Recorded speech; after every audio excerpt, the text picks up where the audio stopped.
Hello, I want to pick up where we left off.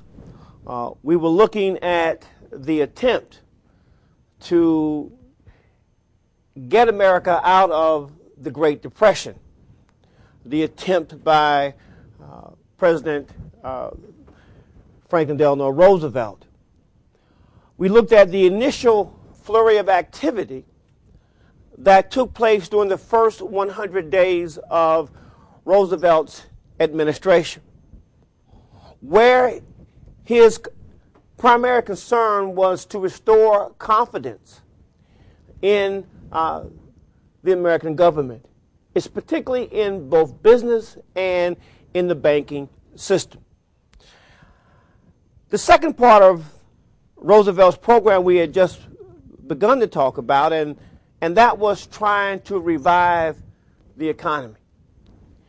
And the comment that I made was that it was a lot more difficult to re-energize the economy than it was to pass a few bills that he had during the first 100 days. The most important policy that he wanted to deal with right away was some sort of policy to support the farmers that had taken a beating well before the 1920s, but who suffered disproportionately, I think, during the Great Depression. For most of the previous decade, during the 1920s, I mentioned that the farmers had produced more crops than the market could absorb. Because of this, with supply outpacing demand, prices began to sharply fall. And this had always been a problem for the farmers. When we talked about the populist movement at the turn of the century, one of their concerns was the fact that no matter how much they produced, no matter how they tried to adopt the practices of big business, somehow they always came out on the short end. One of the programs we will discuss in a moment that FDR will initiate was a program very similar to what the agrarians, radicals, advocated in 1892, and I'll talk about that in a moment. What the government will do is to pass the Agricultural Adjustment Act in May of 1933. This act would provide farmers with subsidies. They would provide farmers with subsidies to either not plant crops in certain areas, or that is to leave certain acreage fallow, or to shift to a different crop, a non-surplus crop. In other words, they paid farmers not to plant crops. Then the point that I made a moment ago, they also, a part of the AAA was the commodity loan provision of the Agricultural Adjustment Act. The commodity loan would give farmers loans, would give them loans on crops that had already been harvested, but crops that would not be allowed to go on the market, because if they did at that point, they would result in a negative, or they would result in a loss instead of a profit. It was the populist radicals in 1892 that proposed a kind of commodity loan program then, in which farmers would, in fact, be allowed to store things like grain and certain other products and have loans at very simple interest rates until the market would show a profit for the price of their goods. And in many ways, the commodity loan program was a throwback to what the populists had argued, had advocated years earlier. The person who was in charge of the Agricultural Adjustment Act was Henry Wallace, the Secretary of the Agriculture. But that was something else that Wallace had the ironic duty. He had to order farmers not only not to plant crops, to leave certain areas fallow, but he had to give the order to get rid of surplus crops and surplus animals. I mean, during the Great Depression, during the period of the Agricultural Adjustment Act, farmers were ordered to plow up millions of acres of cotton, to destroy bushels and bushels of corn, and bushels of wheat. They were also ordered to slaughter animals. Thousands of pigs were killed upon the order of the Agricultural Adjustment Act under Henry Wallace. As one contemporary put it, there were a lot of piglets that did not get a chance to reach hogdom during the Great Depression. Well, obviously, the slaughter of hogs or cattle and or the plowing up of acres of cotton and corn was to force the prices up, to force these depressed prices up. And in fact, in spite of a program that many people criticized, because most people could not understand, how can you, when people are starving, when people are in need of food and clothing, how can you justify the wholesale destruction of both crops and food and animals? I mean, it was this paradox actually in a land of plenty, there were people who had to go hungry for economic policy. Over a 2-year period, Wallace, acting on behalf of the Agricultural Adjustment Act, took 30 million acres of crops out of production. But however, in the end, you do have an increase in the prices for crops by 1936. In fact, in 1932, farm income was a mere $1.8 billion. But pursuing the policies under the Agricultural Adjustment Act, farm income rose from 1.8 to 5 billion in 1936. However, it should be pointed out that not everyone benefited from the AAA. A part of it had to do with the administration of New Deal programs, certainly during the first administration. During the first administration, the government was content in most areas to allow the local hierarchy to disseminate funds and to control these programs. Well, that was all right, except in situations like farming in the South,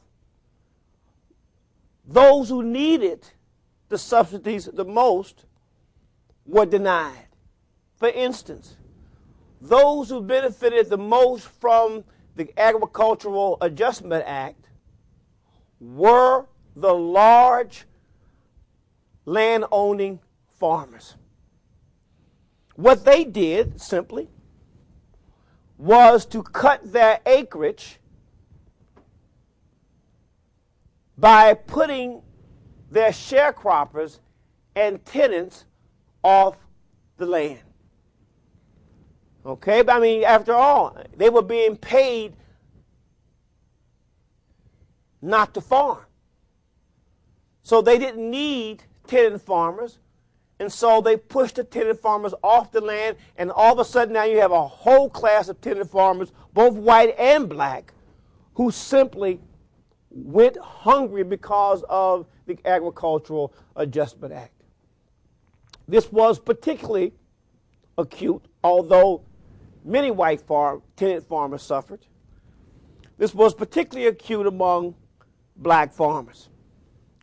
More than 2 million black tenant farmers were displaced as a result of the Agricultural Adjustment Act. This displacement, both of the black tenant farmers and of white tenant farmers, led to a rebellion, in a way, by the organization of the Southern Tenant Farmers Union, or sometimes called Association. They banded together to resist being pushed off the land by these large landowners. Sometimes this resulted in violence. For one reason, that the Southern Tenant Farmers Association tended to be integrated at a time in the South where integration was unheard of. And if you ever met one, a person who had been a member of the Southern Tenant Farmers Association, these were some tough men. I remember as a graduate student, one of the founders of the Southern Tenant Farmers Association was at our university to speak. And he talked about how difficult it was, how dangerous it was, and how they had made attempts to integrate and the resistance that they faced. That their papers, the letters and the correspondence that transpired between one another had now been collected into a major collection and was being microfilmed, and he was pushing that as a part of his visit to the campus. But the stories, I mean, he was gray-haired, his face was weathered.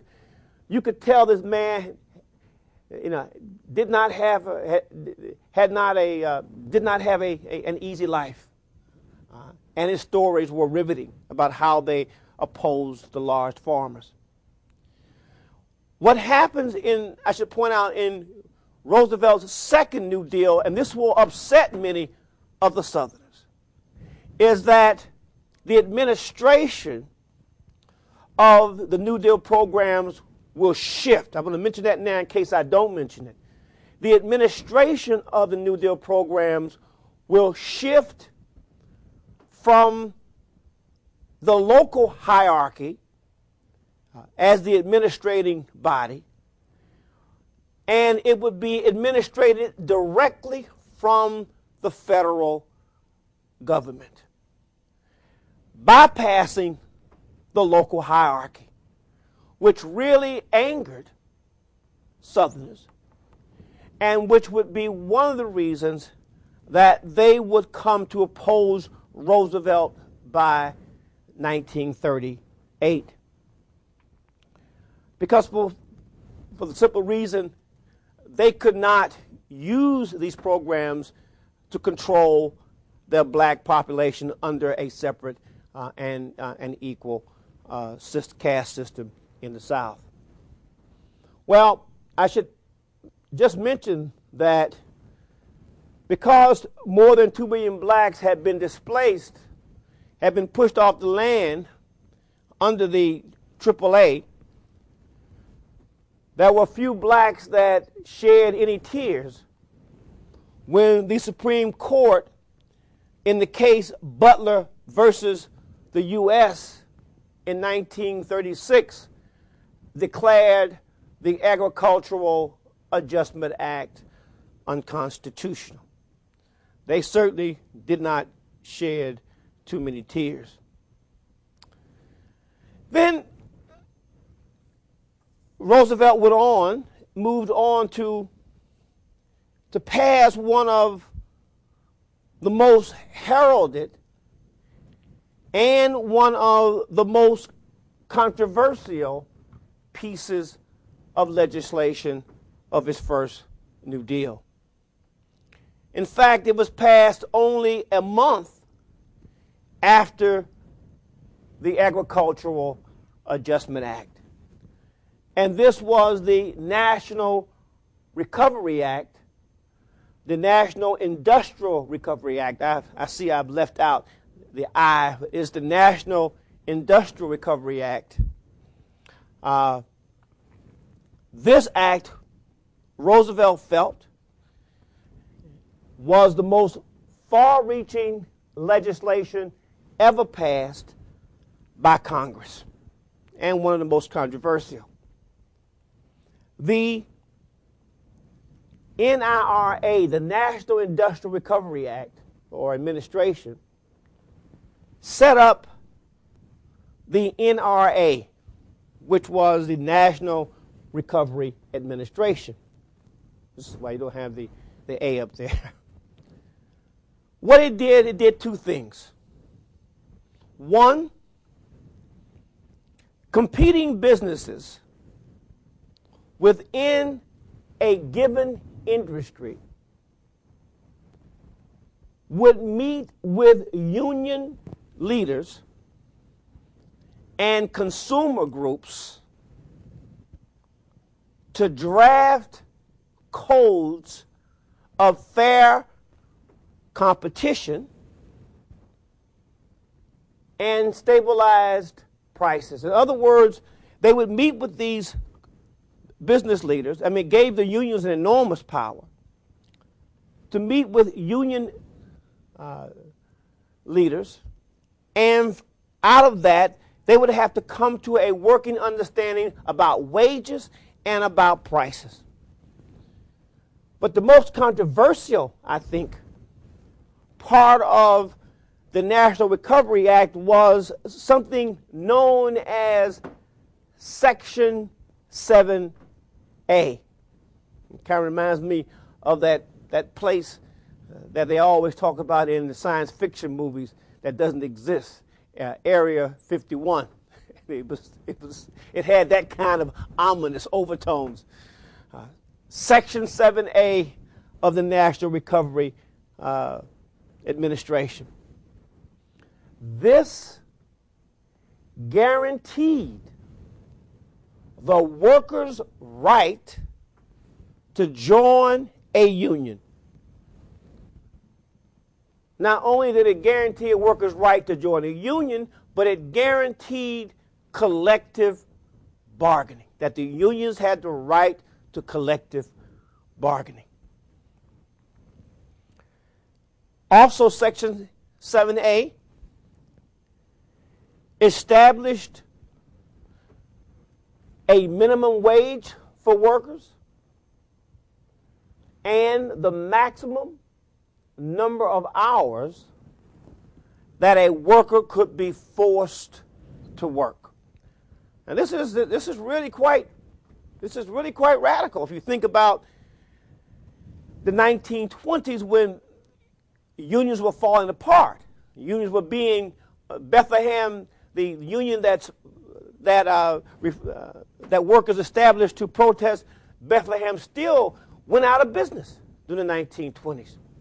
unions categorically, I mean, in wholesale went out of business in the 1920s. Now, all of a sudden, with Section 7A, the unions now are able, have the sanction of law for collective bargaining, and their wages and their hours are protected now by the federal government. To show support for the NRA's program, the NRA adopted as its symbol the American eagle. And those that supported the NRA or who were involved in it sported symbols of the blue eagle. Well, not surprisingly, as I pointed out, this ran into immediate opposition. Opposition that would very quickly lead to its premature death. But probably the biggest reason that the NRA would have an untimely death was not Section 7A, because Section 7A would be retained in 1935 in another act called the Wagner Act, which would guarantee collective bargaining. So that would be upheld by the Supreme Court. This act, the NRA's Industrial Codes Act, would be prematurely put to rest, would be because it was simply unmanageable. I mean, can you imagine trying to establish a code in terms of prices, in terms of wages, in terms of working hours for every possible industry? It was a bureaucratic nightmare. In the first 2 years of the National Recovery Administration, they issued over 13,000 codes, pages of codes, during the first 2 years. 13,000 pages of codes. Even grave diggers and striptease dancers had their own codes under the NRA, which tells you that this may have been a bit too much bureaucratically. And the other problem with the NRA was not that it was simply a bureaucratic nightmare, issuing over 13,000 pages of codes, but that it was really difficult to enforce. There was a great deal of discussion and negotiation between unions, workers, and employers, and often employers simply, upon leaving a meeting, trying to establish industrial codes, they would sit down, they would work out an acceptable code. The moment that the employees would leave the room, they would ignore the codes they had just worked out. And that was really not a whole lot of coercive power the government had to enforce these codes. But while they were not enforced, and while many employers ignored these industrial codes, the perception was, however, that the NRA had created a massive program of incredible centralization of power in the federal government. It was that perception, though it didn't work that way. It was that perception, and one could see it, how it would be perceived as excessive centralization. Because of that, like the Agricultural Adjustment Act, it would also be declared unconstitutional by the Supreme Court in May of 1935. In a case called Schechter versus the U.S., the court would declare the NRA unconstitutional. But let me speak for a moment on one program that, even though it too had its critics, I don't think there was any program that came out of the New Deal that did not have its critics. But certainly one program that to this day historians are almost in unanimous agreement was one of the greatest achievements of the New Deal. That was the establishment of the Tennessee Valley Authority. The Tennessee Valley Authority, commonly known as the TVA. The TVA spent billions of federal dollars for the construction of dams, for flood control, and the construction of dams to generate hydroelectric power for one of the poorest areas in the country. The TVA provided thousands of jobs for poor people. This was one program in which both black and whites were in agreement that this program provided jobs and a better way of life for them. The few people who criticize the TVA, and I suspect they were in the minority, criticize the TVA as an example of socialism. But no matter what the critics said, the overwhelming majority of people who lived in these rural areas without electricity and without the construction of dams to prevent lands from being flooded supported the TVA. Even to this day, people who live in the Tennessee Valley Authority area talk about the great achievement of the TVA. And then, it's a separate act, but it addressed the needs of rural America. You had the passage of the Rural Electrification Administration, commonly called REA. No other New Deal program improved the quality of life as much as this act, the Rural Electrification Administration.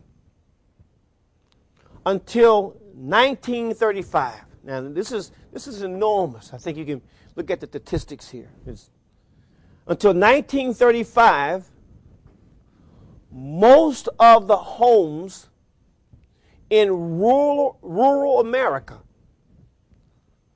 lacked electrical power. They still lit their homes at night by kerosene.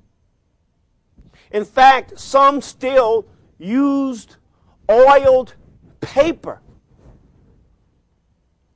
as coverings up to windows to allow light in to be able to see. This is extraordinary in 1935. But with the REA, the number of houses that had electricity went from, in 1935, went from 10% in 1935 to 40% in 1940 to more than 90% by 1950. In other words, because of the Rural Electrification Administration under the New Deal, by 1950, most of the homes in the most inaccessible places in the South had electricity.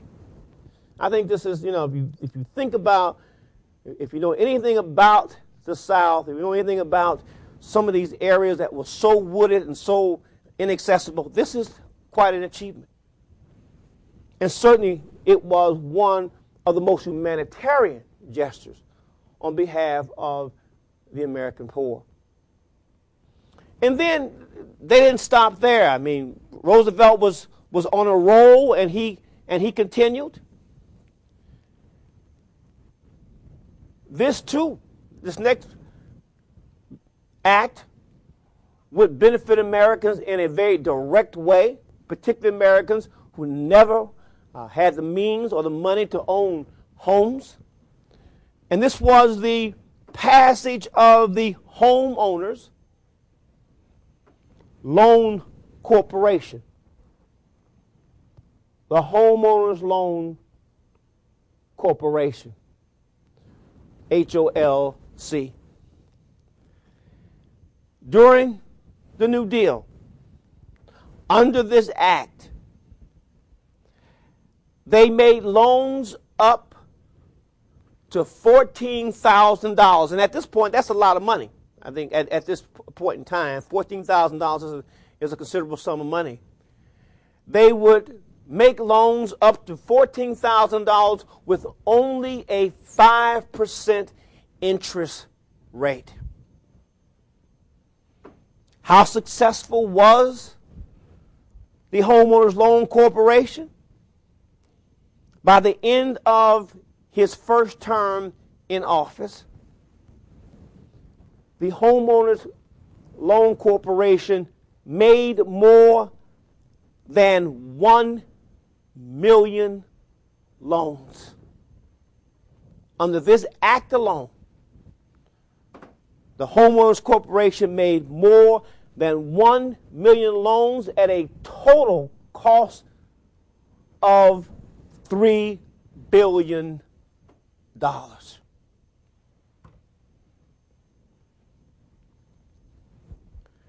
Clearly, during FDR's first administration, he had acted quickly and decisively. And clearly on the surface, at least from what we have discussed, the beneficiaries of his experimentation, of his willing to experiment and do what he had to do for the American people, the beneficiaries were the American people. One would think that by 1936, there would be few people who would criticize Roosevelt and the New Deal. But in fact, what we see is that toward the end of his first administration, Roosevelt is being attacked from both the right and the left in America. The conservatives, particularly fiscal conservatives, had begun to use such terms as dictator, that the federal government programs, that the New Deal was in fact dictatorial. It was ushering in an era of socialism while destroying and extinguishing individual rights in America. That the New Deal had put America on a path toward a welfare state. I think, and just let me because we talked about this the last time, and it goes to the heart of who Americans are. One, Americans are people who do not take to charity easily. If you look at the entire history of Americans, they have been very reluctant to accept relief, to accept handouts, and certainly to accept government-supported programs. This is because if we look at the history of America, given those socio-economic forces we talked about in terms of the abundance of resources, Americans had never been put into a situation where they had to depend on the government. That unlike perhaps any country in the world, American abundance allowed Americans, for the most part, except for certain groups, but the majority of Americans, to be able to utilize or to live by the American creed, that is hard work, the Puritan ethic, and that those paid dividends. This was an ingrained fundamental value of the American people that was constantly being tested during the New Deal. Even those people who were glad to get the benefits from the New Deal were often uncomfortable with it and only hoped that the day would return soon that they would be able to become fully functioning individuals, making it what? Making it on their own. After all, that was the American way. So there is this inertia, there is this uneasiness with these programs to begin with, given the nature of America itself. So it was easy for those who did not like Roosevelt or the New Deal to begin to criticize the new program, the New Deal program. Some critics had once been supportive of Roosevelt. For instance, a colorful character by the name of Father Charles Coughlin, who was a priest who had a very popular radio show that originated from Royal Oak, Michigan, which was a few miles outside of Detroit, that Coughlin at first rallied around FDR's program. He praised Roosevelt, and he blamed the Depression on the wealthy in America. In the beginning, Coughlin called Roosevelt's New Deal crisis deal. However, by the end of the first term, Coughlin was now constantly on the newspaper, on the radio, referring to Roosevelt's New Deal now as the pagan deal. It was no longer a crisis deal. It was now the pagan deal. And then there was Dr. Charles Townsend. Charles Townsend was not necessarily a critic of Roosevelt. Townsend, a dentist, simply believed, and had believed for some time, it's sometimes called the Townsend movement, believed that there ought to be a way for senior citizens to live out their lives with some financial dignity. Townsend led a movement to get the government to support the enactment of legislation which would guarantee senior citizens $200 a month. The stipulation was that these senior citizens who received this $200 a month from the federal government would have to spend it right away. And obviously that is to put it right back into the economy, to get the economy moving. And that it would be paid for by what he called a transaction tax, a transaction tax.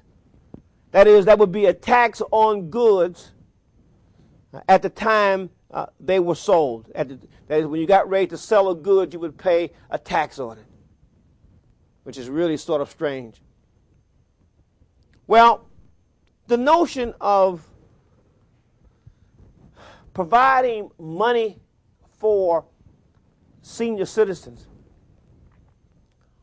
was one that had been embraced by most industrial countries in the world. But it was not a concept that was embraced heartily by America at any time. This idea of providing for senior citizens. In fact, by 1935, there were only 28 states that had any form of support for either people who were senior citizens or workmen's compensation or people who were disabled. And these programs were about as feeble as you can get. They ranged between $8 and $30 a month. That was a long way from Townsend's $200 a month. Between $8 and $30 a month. But Townsend's movement came at the right time, as we will see. That while we don't have Townsend's bill passed, it will place so much pressure on Roosevelt that he will have to respond, and as we will see, he will respond with the Social Security Act of 1935. So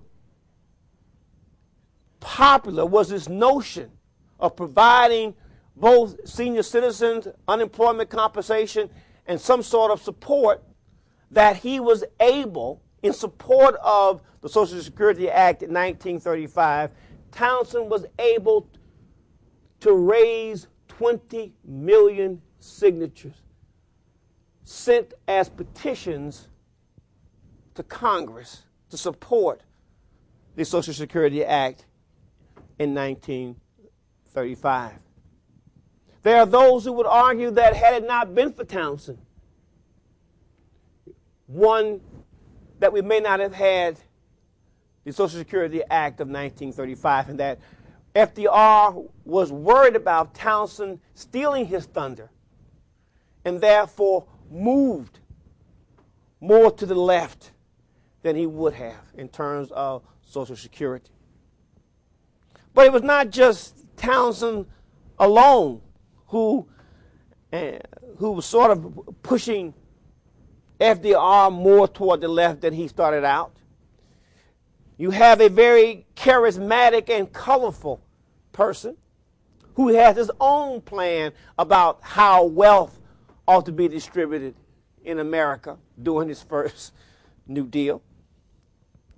And that was Huey Long, called by his friends in Louisiana the Kingfish. Huey Long, we certainly don't have enough time to do Huey Long justice.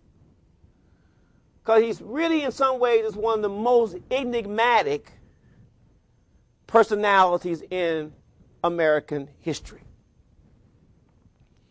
It's difficult to know what to make of Huey Long, who had a very interesting career, who was, on the one hand, by his supporters, revered as a saint, and by his enemies, he was considered simply a crook. There weren't too many people who took positions in between. Like Coughlin, Huey Long first supported Roosevelt, and then he turned against him. This is a man who had a gift.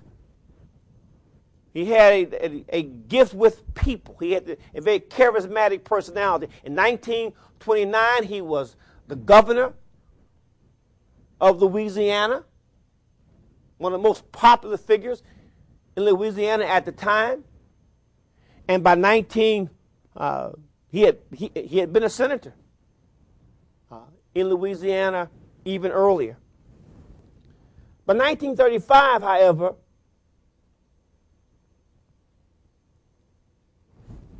Huey Long began to change. He began to denounce mainstream politics. He began to argue and began to advance a program which he called Share Our Wealth Program. Share Our Wealth Program. He saw himself as a modern-day Robin Hood. That his program was intended to soak the rich and make every common man in America a king. He proposed, for instance, under his Share Our Wealth scheme, as some have called it, he proposed to use the federal government's tax power to confiscate all incomes over $1 million. To use the federal government's tax power to confiscate all incomes over $1 million and all estates worth over $5 million. And what would they do with that money? Well, each family in America would receive an annual income of $2,000 a year. They would first, however, receive a lump sum of $5,000, and then they would receive an annual income of $2,000 a year. Now, not that they worked for it or earned it, it was just somehow he felt it was their right because of the maldistribution of wealth in the country. Not only would they receive this $2,000 a year income as a result of soaking the rich, but every kid would receive a free college education and a radio. Why the radio? I guess why not throw it in? A free college education, a radio, and actually he had a whole list of things that people would receive under his Share Our Wealth program. But what is interesting, yes? You were just talking about not the wealthy families, but like the moderate families, the poor families. The million. Well, actually, there were times when Huey Long didn't make a clear distinction about who would get this. Essentially, the way the premise started off, he saw himself as a modern Robin Hood, taking from the rich to give to the poor. Okay? Now, if you listen to him, some of his speeches, some of the people that would have benefited under a Share Our Wealth plan weren't poor people. In fact, they may have been, what is the term today we consider the working poor? I mean, they weren't, they weren't people without means. Huey Long, it seemed before he was assassinated, and that's how, his life will come to an end, and so will his Share Our Wealth program, seemed to be interested not only in the poor, but in a redistribution of wealth, period, in America. So that would have included not only poor people, but people who made incomes. It seemed as if he was determined to get rid of what? Millionaires and the wealthy. That seemed to be, in the end, his ultimate goal. You know, it's Huey Long is one of the most difficult figures to understand. I mean, again, he is one of the most enigmatic personalities. You don't really know exactly what to make of Huey Long. But let me put it this way. While we may not know what to make of Huey Long was able to establish 27,000 Share Our Wealth programs in America by 1935. There were 27,000 Share Our Wealth programs in America by 1935. Because it was the Great Depression, I think that's a lot of clubs. I think the appeal in any other time, it would not have had that appeal because it goes against the American grain. I think there was this resentment by many people that depression had been the fault of the wealthy, as Coughlin had said it early in the Great Depression. That it was the fault of the wealthy, and somehow they should be punished for it. I think it's that reaction. He was able to tap in to that resentment, which I don't think would have lasted. Okay, because it really goes against the American grain. This notion of redistributing wealth. Yeah, I mean, it simply is, in terms of attitude and core beliefs, that's not one of them for Americans.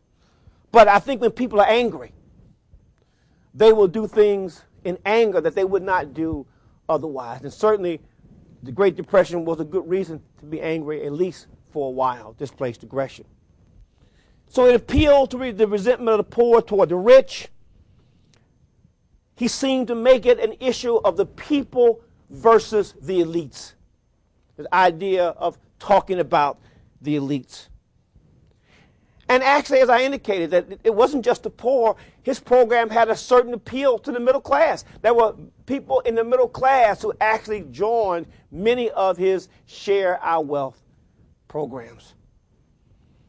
They were certainly people who joined it because they were angry.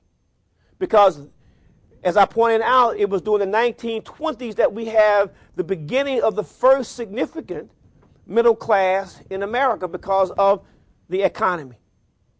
They feel somehow they have been betrayed, and that the independence they felt they had achieved economically during the 1920s had been taken away from them, and now they were lashing out. They were trying to find a scapegoat for their own feelings of anger and frustration.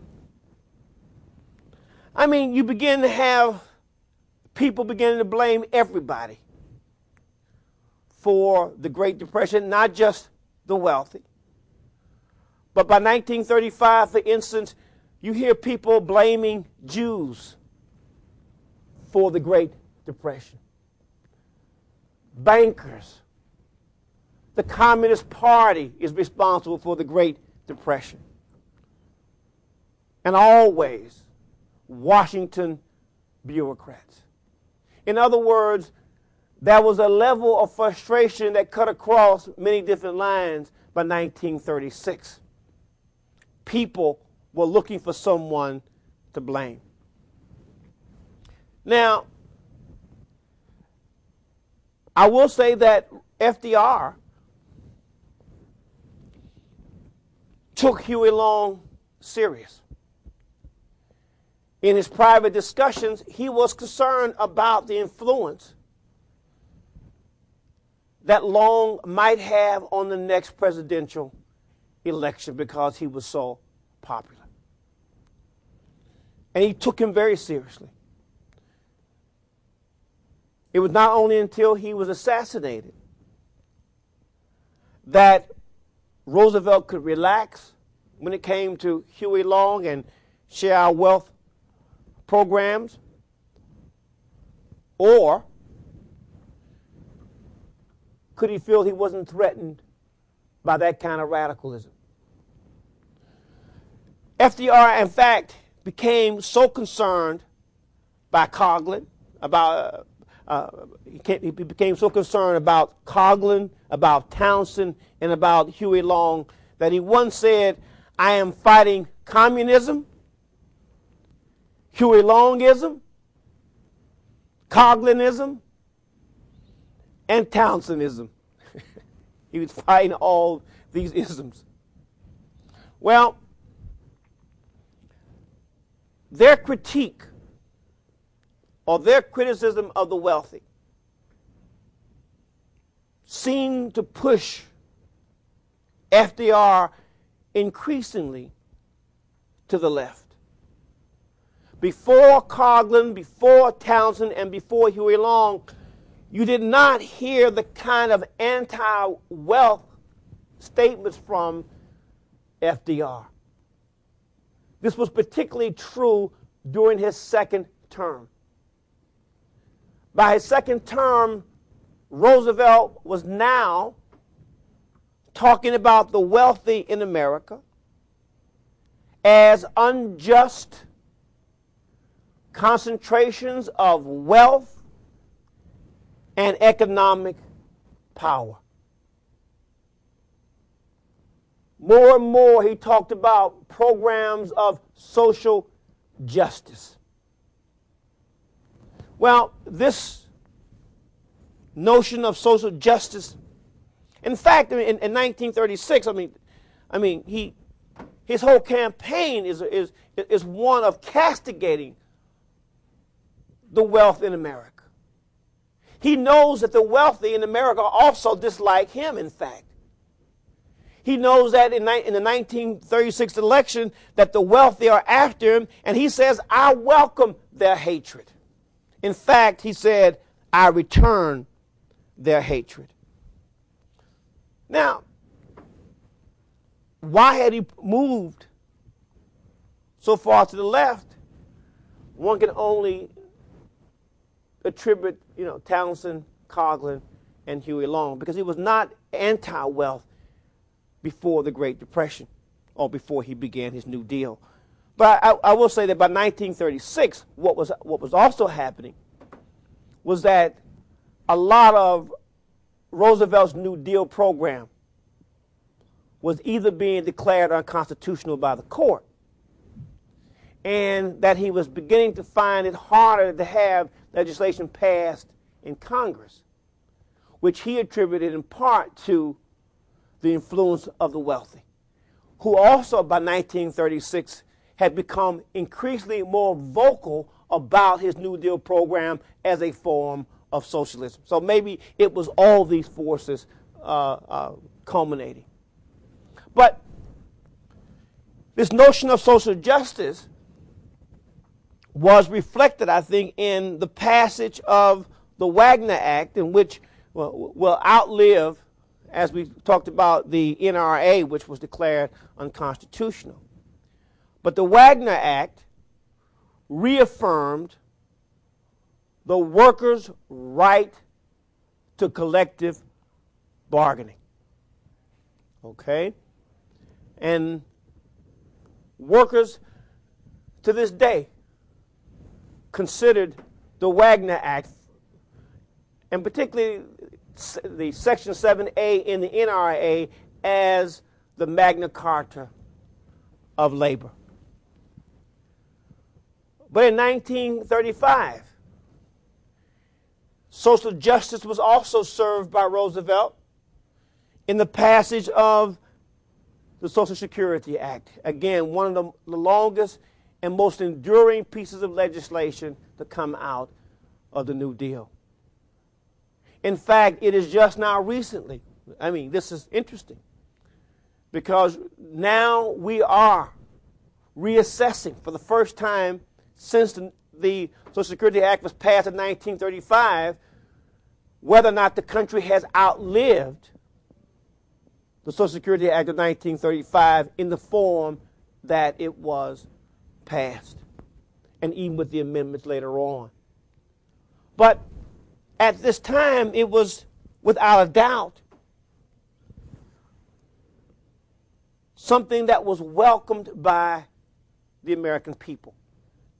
As I indicated, that most industrialized countries already had pretty well developed and sophisticated workmen's compensation bills, retirement, pension plans, but not the U.S., unemployment and elderly. Well, this one, while not perfect, the Act of 1935, it went a long way to help the forgotten man in America, as Roosevelt put it. What did it do? First, it provided, here you have Townsend, okay, this is Townsend's influence. In the Social Security Act, you have pensions for people over 65. For people over 65. You can see the influence of Charles Townsend. Let me put this here. Secondly, it called for unemployment compensation. As modest as it was still a lot better than what they had before. 3, there was assistance by category. That is, people who were blind, disabled, or dependent children were given support under the Social Security Act, dependent children. Well, to be sure, compared to some of the industrial countries in the world, 1935, the Social Security Act of 1935 was skimpy. At first, it did not work well because of discrimination. What you had were, again, local governments running the program. There was a lack of coordination between the local and the state and the federal government. It would be some years before they finally worked out the kinks of Social Security, but once it was done, it provided, again, as I point out, a measure of progress that could not be denied for what Roosevelt considered the forgotten man in America. During these years, one scholar has argued between 1929 and 1939, there was more progress made in the area of social justice in terms of public welfare than in the entire 100 years after the country was founded. Because, again, as I pointed out, that this notion of relief and alms was always considered, or support was always considered something very private. That's something that individuals would take care of, or at the best local or state governments. Then there was one last act we want to talk about under the New Deal, and that was the Emergency Relief Appropriation Administration. The Emergency Relief Appropriation Administration Act. In some ways, this was like the early act, the early act that poured money into relief, but this one was even more expansive. Under this act, $4 billion new dollars were funded to create work relief and public works programs. That $4 million now, additional $4 million to the other programs, were now funded by the Congress for work relief and public works construction. The difference, though, I think, with the Emergency Relief Appropriation Act and FARA, the Federal Emergency Relief Administration, was the basic premise from which it operated. FARA, I think, was simply a relief program. The mentality was to provide relief. The Emergency Relief Appropriations Act was designed for work relief. And it's a difference. Relief versus work relief. That is, that people would work for anything that they got. Therefore, it would not create, again, it would not contribute into the decline of American values. In fact, if it was work relief and people had to work in order to receive these benefits, it would encourage self-reliance. It would restore self-respect and would help people have the courage to go beyond, to go out from these programs to seek jobs on their own.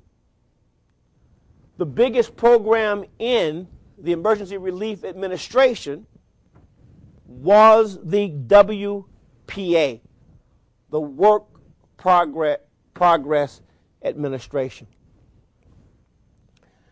This program became the nation's largest employer. Under the WPA, the program hired more than 3 million Americans in just the first year alone. During the 8 years of its operation, it created jobs for more than 8.5 million Americans. Created jobs for more than 8.5 million Americans at a cost of more than $11.5 billion. This was a massive program. But some of the things that were achieved as a result of the program are things that are still with us today. We can still look to. We talked about FARA, and we talked about the CVA, the Civilian Work Relief Administration, and how it had built certain things, roads, 500,000 miles of roads. Well, this program, the WPA, does the same sort of thing. And there are lasting monuments to this program that we can still see today. For instance, LaGuardia Airport was built as a result of the WPA. The WPA restored the entire riverfront for St. Louis, Missouri. The WPA even operated the entire bankrupt city of Key West, Florida, which had gone completely bankrupt. The WPA actually operated the entire city of Key West, Florida. I mean, they had all kinds of programs. I mean, people got paid for excavating Indian burial grounds in New Mexico. They built over 125,000 public buildings. I mean, this in itself is extraordinary. Many of the post offices and many public buildings were built as a result of the WPA. They built using WPA money more than 650,000 miles of road. And again, I argued that without the New Deal, I don't think we would have had this kind of attention addressed to the infrastructure in America. They established programs for the artists. I mean, Eleanor Roosevelt told her husband, well, Franklin, even artists have to work. So as a result, artists found jobs under the WPA. They painted murals in post offices. I remember in Cincinnati, Ohio, we had one of the larger post offices in the country. And my father was a postman. And I would always go with him down to the annex, the post office, and there was these huge murals. And I was fascinated. They were gigantic. I was just mesmerized by the art and the different scenes of American life that were painted. And I wondered, who did this? And he pointed, there's always a plaque down at the corner. And he pointed out that it was done under the WPA, the Works Progress Administration. The buildings and everything. I mean, they built, it was incredible what they did, Yeah, I mean, it's just, it's a living legacy to this day. And then you had the Federal Writers Project. You had thousands of writers who did a number of different things for the federal government. For instance, they would write traveler's guides. They would make traveler's guides. Some of the best traveler's guides ever written in America. You had some of the best writers writing these travel guides. And then you had a classic 150-volume series called Life in America. This series to this day stands as unparalleled. One of the best collections of slave narratives that would have been lost to prosperity was a result of the WPA. Well, that was the price. All of this began to decline in 1936, though. The election was ironic. It would be Roosevelt against Alfred Landon, the governor of Kansas. While Roosevelt would win the election, it was the height. In a sense, it was the apex of his power, because at the very point that he wins a landslide in 1936, it is also the point at which his New Deal program will decline, will stagnate, and ultimately will come to an end. What we see is that the coalition, or the people who had put Roosevelt in office in the first term, had changed. By 1936, there was a new coalition that was responsible for Roosevelt's election. You had labor, appreciative of the Wagner Act. You had certain intellectuals who supported Wilson, particularly Jewish intellectuals. You had almost the entire black population deserting the Republican Party and now becoming Democrats. It was incredible because until that point, the Republican Party had been seen as the ship and all else was the sea. So you had a different coalition. You had women that supported Roosevelt.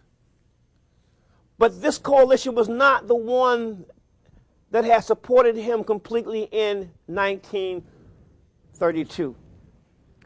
there was definitely a schism and a split within the Democratic Party, particularly from Southerners, who believed that Roosevelt had gone too far on the issue of civil rights by 1936. But still, if Roosevelt's New Deal declined and stagnated, some of the responsibility must be laid at the feet of Roosevelt himself, particularly Roosevelt's attempt to counter the Supreme Court's decisions in overhauling some of his New Deal programs by his misguided court-packing plan that we'll talk about when we return the next time. I thought I was going to finish this today. I had one more page. Wait a minute, I had two more.